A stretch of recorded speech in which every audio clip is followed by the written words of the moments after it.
Bonjour, vous vous demandez comment ça se passe pour s'inscrire pour une opération de chirurgie esthétique.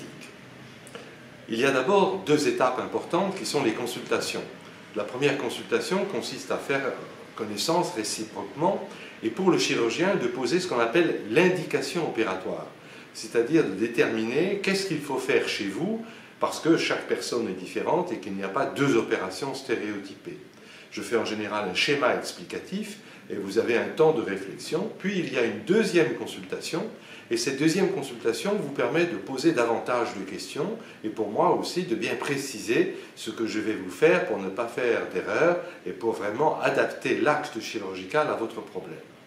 Ensuite, il faut prendre une date opératoire. La date opératoire, elle se prend non seulement auprès de mon secrétariat, qui est très gentil et très compétent, mais aussi au niveau de la clinique qui doit pouvoir vérifier que vous avez les conditions à la fois financières et puis également administratives pour être opéré. Certaines opérations sont prises en charge par la sécurité sociale, d'autres pas. Enfin, même dans les cas d'opérations prises en charge par la sécurité sociale, il peut y avoir ce qu'on appelle des dépassements d'honoraires à déclarer très officiellement à votre mutuelle. Et donc, cette prise de rendez-vous auprès du secrétariat et de la clinique implique également un autre rendez-vous très important, c'est celui avec l'anesthésiste. L'anesthésiste est le pilote de l'avion.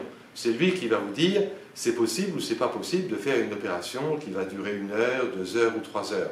La consultation avec l'anesthésiste est fondamentale et elle se fait dans les 3-4 jours qui précèdent l'opération à la clinique où vous serez opéré.